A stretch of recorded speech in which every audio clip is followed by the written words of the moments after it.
අයවැය විවාදයේදී ඉදිරිපත් වූ කරුණු කිහිපයකට පිළිතුරු ලබා දෙමින් විවාදය අවසන් කිරීමට මම කැමැතියි. විශේෂයෙන්ම විපක්ෂයේ පැත්තෙන් අදහසක් ඉදිරිපත් කරා මේ අවස්ථාවේදී මන්ත්‍රීතුමා හිටියනම් හොඳයි.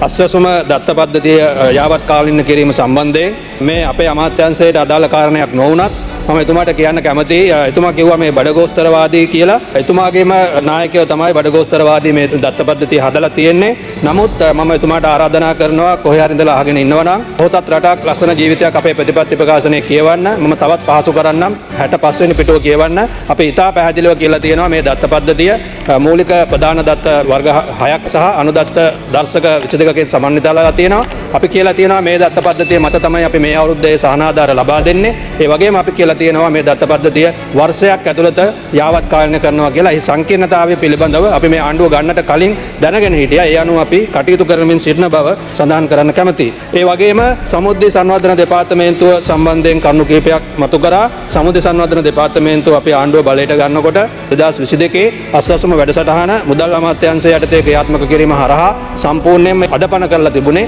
මේ අඩපණ කරලා තිබුණු සමුද්‍රය සංවර්ධන දෙපාර්තමේන්තුව අපි මේ වෙනකොට නැවත වතාවක් ශක්තිමත් කරමින් මේ රටේ සමාජ සවිබල ගැනීමේ ක්‍රියාවලියට දායක කරගනිමින් ඉන්නවා. 20000ක් පමණ වෙන සමුද්‍රය සංවර්ධන නිලධාරීන් 2300ක් වෙන සමුද්‍රය කළමනාකරුවන් ඒ වගේම සංවර්ධන නිලධාරීන් 2400ක් පමණ මේ සියලු දෙනාටම අපේ ආණ්ඩුව බලයට පත් වුණාට පස්සේ ඔවුන්ගේ කාර්යාල දීමනාව දැනට ලබා දෙන රුපියල් 500 දීමනාව අපි ග්‍රාමීය ප්‍රදේශවල රුපියල් 2000 දක්වාත් ඒ වගේම නාගරික ප්‍රදේශවලට රුපියල් 3000 දක්වාත් මාසිකව ඉහළනම් වල තිබෙනවා.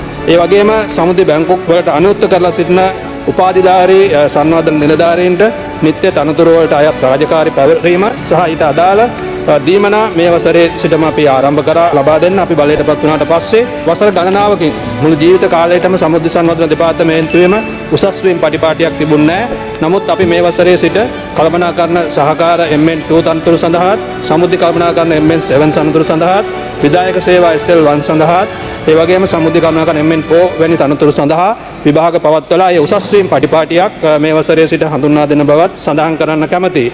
ඒ වගේම වසර ගණනාවක් සේවය කරලා විශ්‍රාම යවන අවස්ථාවේ මේ 94 සිට ආරම්භ කරපු මේ දෙපාර්තමේන්තුවේ බොහෝ සේවකයින්ට මේ වෙනකොට විශ්‍රාම යාමට නොහැකි තත්ත්වයක් උදා වෙලා තිබෙනවා.